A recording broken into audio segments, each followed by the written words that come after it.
नमस्कार कक्षा 4 के बच्चों, आप कैसे हैं? अच्छे हैं? चलिए, तो मुझे तो आप जानते ही हैं, मैं आपकी हिंदी की अध्यापिका गीता कार्की। और आज हम क्या करने वाले हैं? आज हम अध्याय 1 को आगे बढ़ाने वाले हैं। ठीक है ना बच्चों?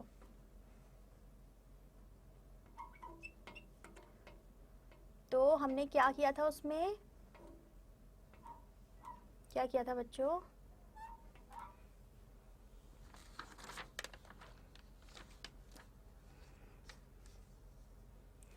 ठीक है, हमारी क्या कविता, हमने कविता पढ़ी थी। ठीक है, अपने अध्याय 1 में हमने क्या करा था? कविता पढ़ी थी। ठीक है, क्या है हमारी इस कविता का नाम?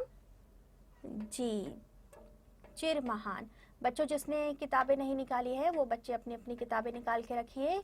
आप किताब हमेशा आपको खोल के रखनी चाहिए, क्योंकि तभी आप अच्छे से बातों को समझ पाएंगे। क्योंकि जो मैं बोल रही हूँ, जब आप उसे साथ में देखेंगे भी तो आपको और ज़्यादा आसानी रहेगी समझने में। ठीक है, तो हमने कविता पढ़ी थी चिर महान, और उसके बाद हमने इसके प्रश्न उत्तर किए थे। ठीक है, तो आज ये हमारा लेक्चर 3 है। ठीक है, लेक्चर 3 है हमारा ये आज। और इसमें हम क्या करेंगे? हम इसमें आगे के प्रश्न करेंगे जो हमने नहीं किए थे, जो क्या है आपके भाषा कौशल में से। ठीक है, तो आप देखिए बच्चों, सबसे पहला जो प्रश्न है भाषा कौशल में, उसमें क्या है कि आपको बताया गया है कि कविता में कुछ जो पंक्तियों, कविता की पंक्तियों में कुछ शब्द ऐसे आए थे जो तुक है जिसमें, और कुछ बेतुक शब्द आए थे, लेकिन फिर भी कविता की सुंदरता बनी हुई थी। तो आपको भी कविता में से कुछ ऐसे ही शब्द छांटने हैं जो तुक वाले हों और जो बेतुक हों। तो सबसे पहले देखिए, आपको तुक वाले शब्द में क्या दिया है?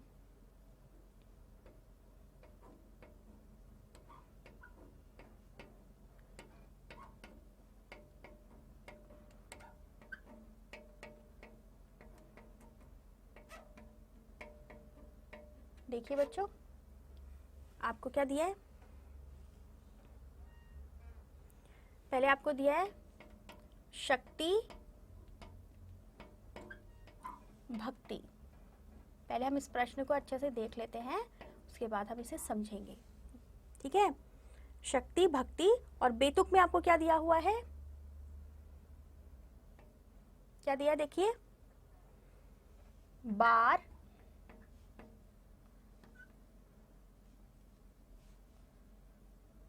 विहान। ठीक है, बार विहान। तो अब आप ये समझिए बच्चों कि तुक वाले शब्द क्या हैं पहले, और बेतुक शब्द क्या हैं। देखिए, शक्ति भक्ति। ठीक है, शक्ति भक्ति, यहाँ पर जो ध्वनि है दोनों शब्दों में वो मिलती हुई सी है। ठीक है, जैसे ती और ती लास्ट है ना, अंत में ती और ती आ रहा है, शक्ति भक्ति। तो ये जो है आपस में एक तरीके की तुक बनाते हैं, आपस में मिल जाते हैं ये। ठीक है, तो उसी तरीके से हमें जो है बेतुक शब्द भी होते हैं जो आपस में नहीं मिलते हैं, जैसे बार विहान। इनका अर्थ जैसे तुक वाले शब्द में अर्थ समान नहीं होता है। यहाँ पे ये मत समझिएगा, आप अच्छे से समझने की कोशिश कीजिए। जैसे शक्ति भक्ति, ठीक है, यहाँ ये जो है आपस में जो है शब्द एक जैसा प्रतीत हो रहे हैं ध्वनि में, जैसे ती और ती, शक्ति भक्ति। लेकिन बेतुक में क्या हो रहा है कि बार विहान, यहाँ पर जो है आपस में शब्दों की जो ध्वनि है वो आपस में मेल नहीं खा रही है। ठीक है, इसलिए इन्हें बेतुक शब्द कहा जाता है और इन्हें तुक वाले शब्द कहा जाता है जो इस तरीके के होते हैं। ठीक है, तो जैसे अति रति, यहाँ पे भी ती ती आपस में जो है उन्होंने तुक बना ली शब्दों ने। लेकिन वहीं बेतुक शब्द क्या हुए? जिनकी आपस में तुक नहीं बन रही है, जिनकी ध्वनि आपस में नहीं मिल रही है। जी हाँ बच्चों, वेरी गुड। तो ये आपको अब समझ में आ गया तुक वाले शब्द क्या होते हैं और बेतुक वाले शब्द क्या होते हैं। ठीक है, तो अब आप अपने प्रश्न को समझ गए हैं। अब प्रश्न में आपको करना क्या है? यही करना है आपको कि आपको तुक वाले शब्द जो है वो लिखने हैं। आपको ये जो है उदाहरण के लिए शक्ति भक्ति और बार विहान आपकी किताब में पहले से ही दिया गया है। उसके नीचे जितने और हैं जो खाली स्थान दिए गए हैं, वहाँ आपको खुद से कविता में से ढूंढ के अपने आप बाहर बहुत शब्द मिल जाएंगे आपको ना, तुक वाले भी और बेतुक वाले भी। वो नहीं करने हैं आपको, आपको कविता पढ़नी है। कविता में से जो आपको तुक वाले शब्द लगेंगे और जो बेतुक वाले लगेंगे वो आपको खुद से जो है करने हैं। समझ में आया बच्चों? आया? ठीक है।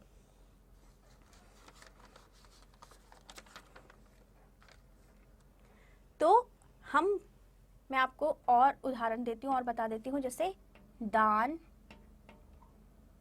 परित्राण।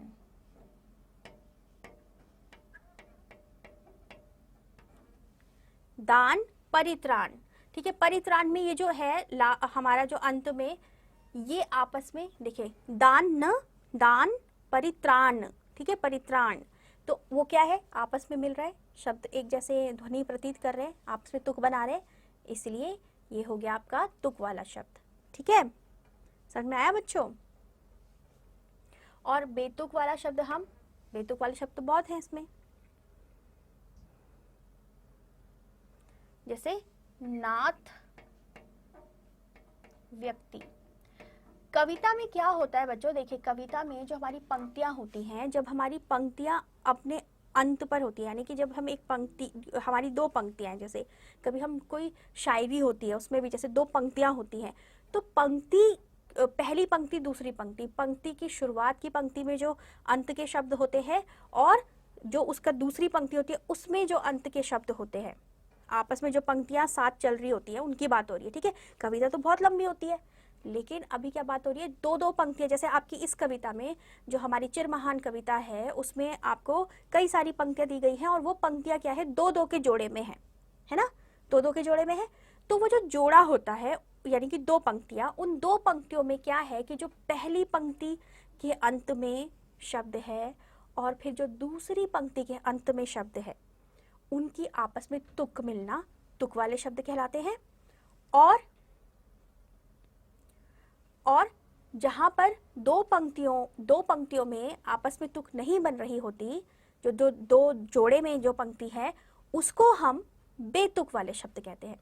ठीक है, ठीक है बच्चों, तो मैंने आपको क्या समझाया, समझा आपने तुक वाले शब्द और बेतुक वाले शब्द की कविता की पंक्ति। यहाँ हम कविता के बारे में बात करें तो हम कविता में से ही उदाहरण मैं आपको दे रही हूँ कि जो जैसे कविता है हमारी चिरमहान, वहाँ पर जो दो दो पंक्तियों के जोड़े बने हुए हैं, दो पंक्ति जो है उस पंक्ति में जो शुरुआत की जो पंक्ति है उसके अंत में जो शब्द आएगा और दूसरी पंक्ति के अंत में जो शब्द आएगा। ठीक है, समझ रहे ना? तो उन पंक्तियों के अंत का जो शब्द है वो आपस में ध्वनि एक तरीके की प्रतीत होना, एक तरीके की लगना, वो जो है वो तुक वाले शब्द कहलाते हैं। लेकिन वहीं अगर शुरू की पंक्ति का जो अंतिम शब्द है और दूसरी पंक्ति का जो अंतिम शब्द है वो आपस में एक जैसी ध्वनि प्रतीत नहीं कर रहे हैं, आपस में मिलते जुलते से नहीं लग रहे हैं, तो उन्हें हम बेतुक वाले शब्द कह देते हैं। जैसे आपकी कविता में आया था,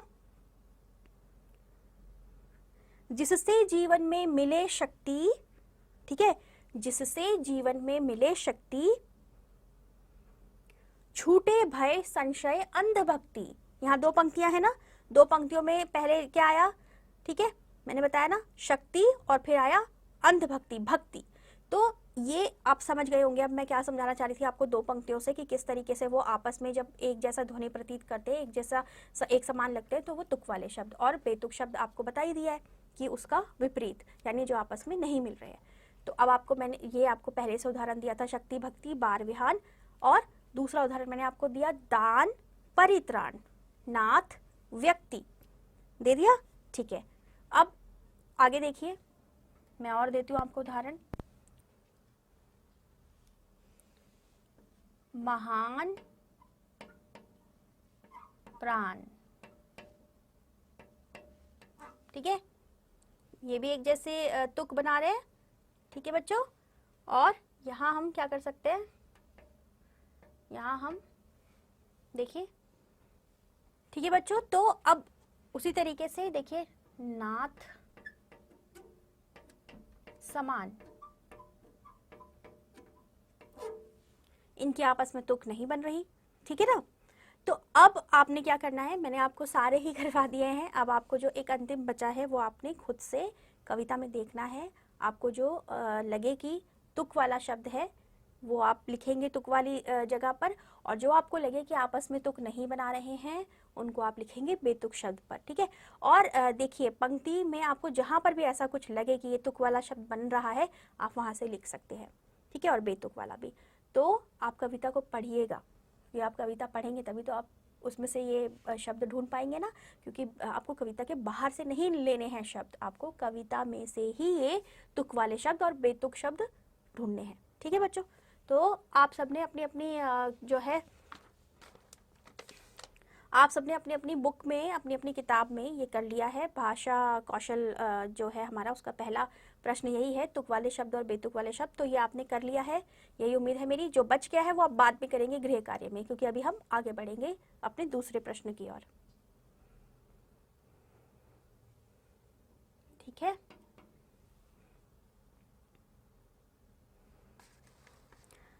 आपका दूसरा प्रश्न क्या है बच्चों कि दिए गए शब्दों को शुद्ध रूप में लिखिए। क्या है इसका मतलब, इसका क्या अर्थ है बच्चों? हाँ, आपको गलत तरीके से जो है कोई शब्द लिख के दिया गया है, आपको उसको सही करना है। उसकी मात्राओं में या उसके अक्षर में कहीं कोई गलती है और वो गलती आपको ढूंढ कर उस गलती को सही कर कर आपको सही तरीके से लिखना है।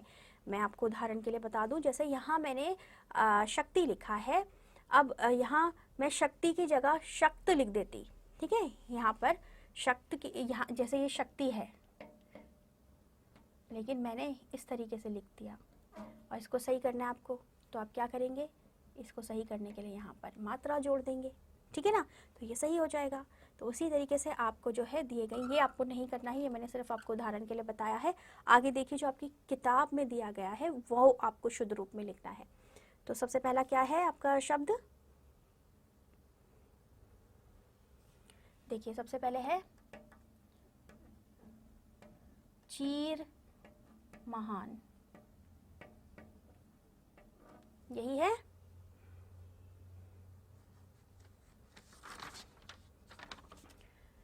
यही है ना बच्चों, ठीक है। तो आपने क्या करना है, देखिए आपने इसको सही करना है। चीर महान लिखा हुआ है बच्चों यहाँ पे, ठीक है। आपको चीर नहीं लिखना है, चिर महान होता है। क्या अंतर, क्या समझ में आया आपको, अंतर क्या है सही और गलत में?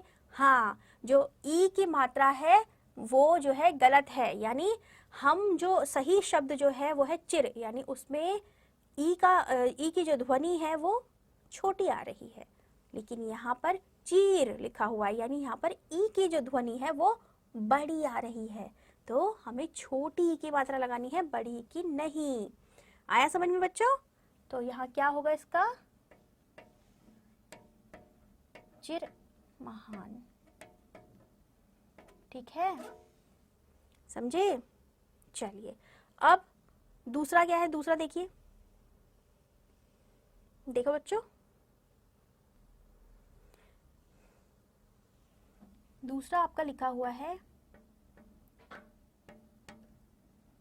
इस तरीके से, फिर इस तरीके से, ठीक है। सौंदर्य पूरण, क्या लिखा हुआ है, सौंदर्य पूरण, ठीक है। सौंदर्य पूरण ये लिखा है, यहाँ पे बिंदु भी दिया गया है आपको, लेकिन हमारा जो सही शब्द है वो क्या होता है, सौंदर्यपूर्ण, सौंदर्यपूर्ण, ठीक है। तो यहाँ ये वाला र नहीं आएगा एक तो, और यहाँ पर सो नहीं है, सौ यानी कि बड़े ओ की मात्रा आएगी इस तरीके से, ठीक है।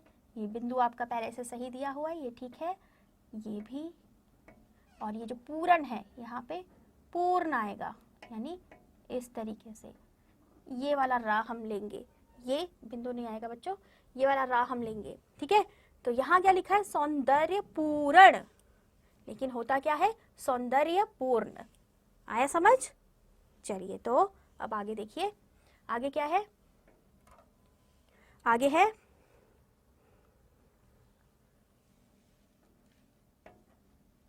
संशय। क्या है? संशय। स, ठीक है, लेकिन होता क्या है? संशय, संशय, श, ध्यान दीजिए, स और श, यानी ये जो स है यहाँ पर ये स नहीं आएगा, यहाँ ये वाला श आएगा। आपको ध्वनि से पता चल गया होगा, श, तो ये श आएगा। संशय नहीं होता है, संशय होता है, इसीलिए। चलिए अब इसके बाद क्या देखिए,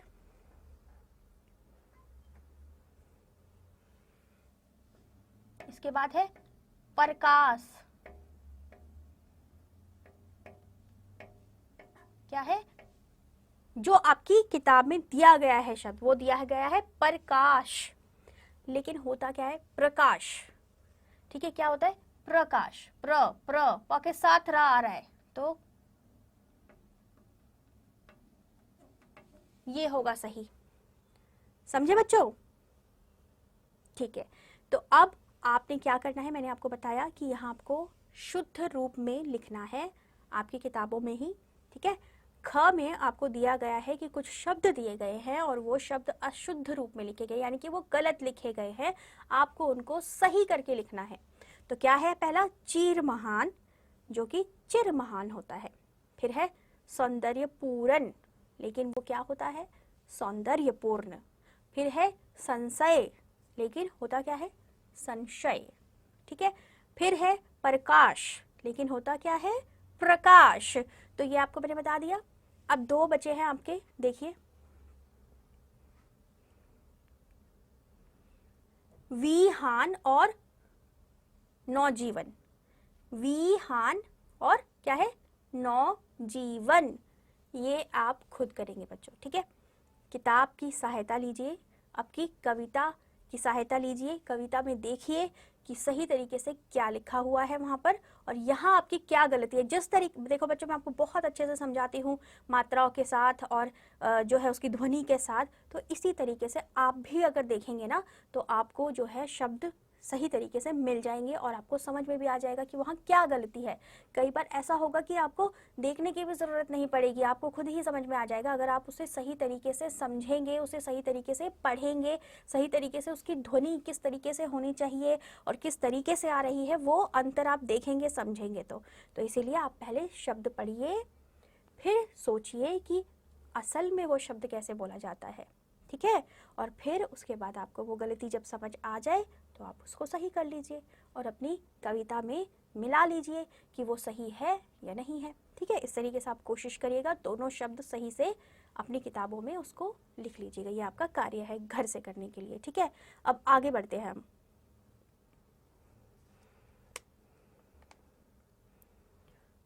आगे आपका ग में है, प्रस्तुत कविता में से संज्ञा शब्द आपको ढूंढना है और फिर उसका वाक्य बनाना है। ठीक है, संज्ञा शब्द आपको पता ही है बच्चों, नाम वाले शब्द जो होते हैं उन्हें हम संज्ञा कहते हैं। तो इस तरीके से आपको जो है उसमें से ढूंढना है और फिर उसके वाक्य बनाने हैं। तो चलिए मैं आपकी थोड़ी मदद कर देती हूँ।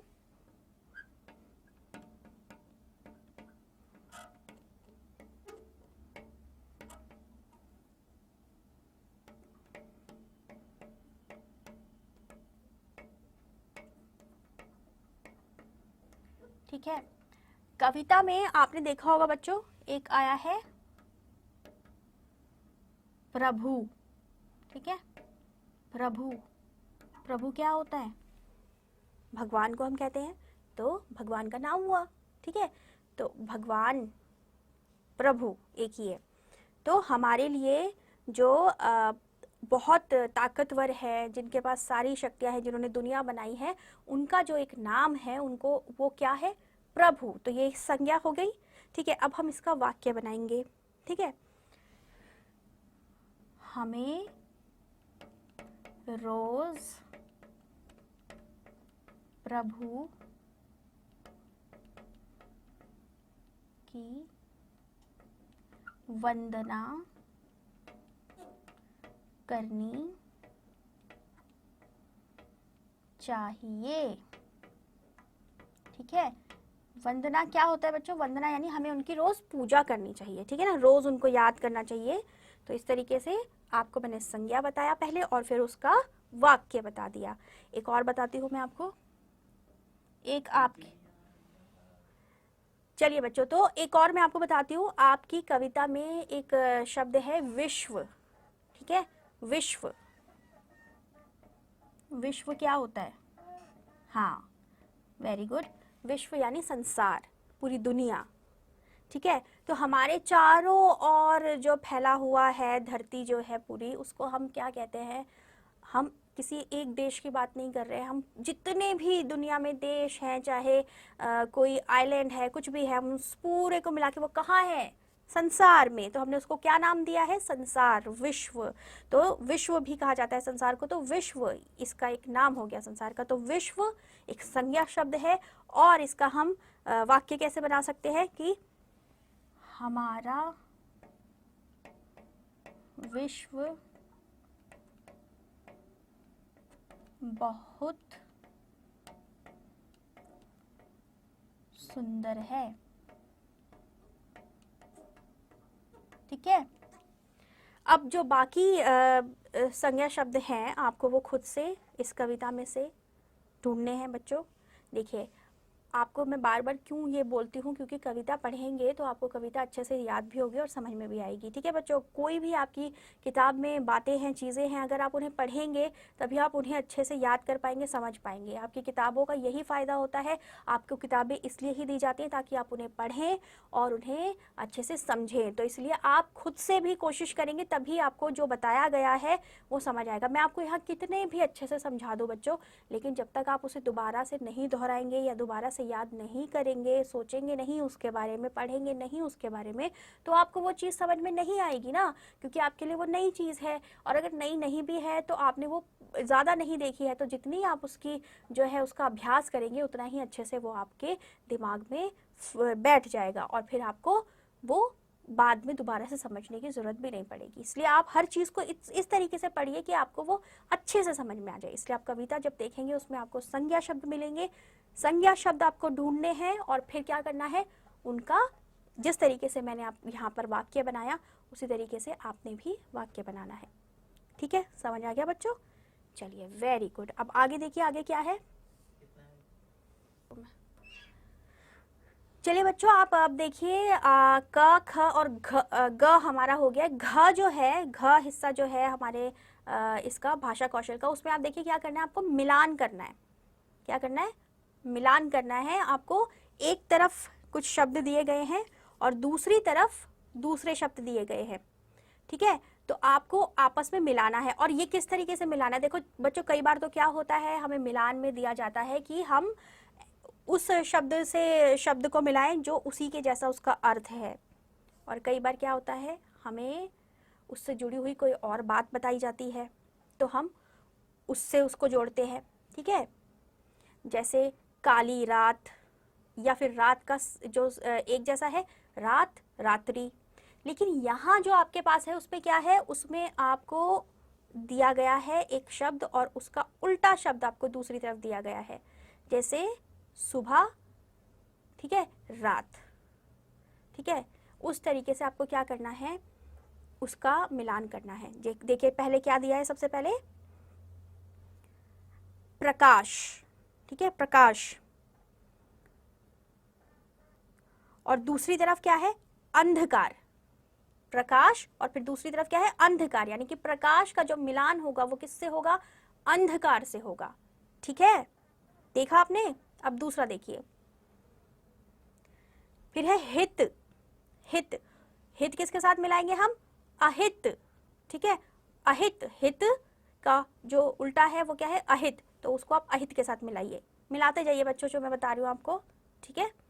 फिर आगे देखिए क्या है, ठीक है बच्चों, आगे क्या है, समान। और समान के साथ जो मिलता है उसका जो यहाँ पे दिया गया है शब्द वो है आसमान, ठीक है। इसी तरीके से जो बाकी के शब्द बच गए हैं वो आपको खुद मिलाने हैं। ठीक है बच्चों, मैं आपको हर जो भी मैं आपको करवाती हूँ, कुछ चीज़ें मैं है जो आपको पूरी करवाती हूँ क्योंकि मुझे लगता है कि शायद वो जो है मुझे आपको पूरा करवाना चाहिए, तभी आपको वो और अच्छे से समझ में आएगा। लेकिन कुछ चीज़ें मैं आपको करवा के छोड़ इसलिए देती हूँ ताकि आप उसको समझ चुके हैं, तो आप अगर उसे खुद से भी करेंगे तो वो आपको इतनी अच्छे से समझ में आ जाएगा कि दोबारा उस तरह का कोई प्रश्न आपके सामने आएगा तो आप वो कर पाएंगे। इसलिए आपको जो बच गया है वो खुद से करना है, ठीक है। और एक अंतिम प्रश्न आपका जो नीचे दिया गया है बच्चों, वहाँ पर आपको क्या है, कुछ शब्द दिए गए हैं और एक जाल बनाया गया है, वहाँ बहुत सारे शब्द हैं, ठीक है। देखिए देखिए जल्दी से देखिए अपनी किताबों में, दिखा आपको एक बॉक्स जैसा बना हुआ है, इस तरीके से एक बॉक्स बना हुआ है, उसमें ऐसे ऐसे लकीरें हैं और फिर वहाँ पर बहुत सारे शब्द लिखे हुए हैं, है ना, और उसके यहाँ साथ में भी शब्द लिखे हुए हैं। तो वो जो शब्द है उन शब्द का वहाँ पर समान शब्द भी है, ठीक है। वहाँ मतलब बाहर जो शब्द आपको दिए गए हैं उसी का समान अर्थी शब्द आपको इस जाल के अंदर दिया गया है, तो वो आपको ढूंढना है और फिर उसके आगे उसको लिखना है। ये आप कर लीजिएगा, किताब में ही आपको करना है, ठीक है। तो आप जो है ये सारा कार्य जो है मैंने आपको बताया अभिभाषा कौशल का, वो सब आपका किताब में ही हो जाएगा क्योंकि किताब में आपको जगह दी गई है, तो आप वो कर लीजिएगा, ठीक है बच्चों। आपको सब कुछ समझ आया, बहुत अच्छी बात है, बहुत अच्छी बात है, आपको समझ आया। तो अब आप जो आपको काम दिया गया है वो करेंगे तो आपको याद भी रहेगा, कर लीजिएगा, ठीक है बच्चों।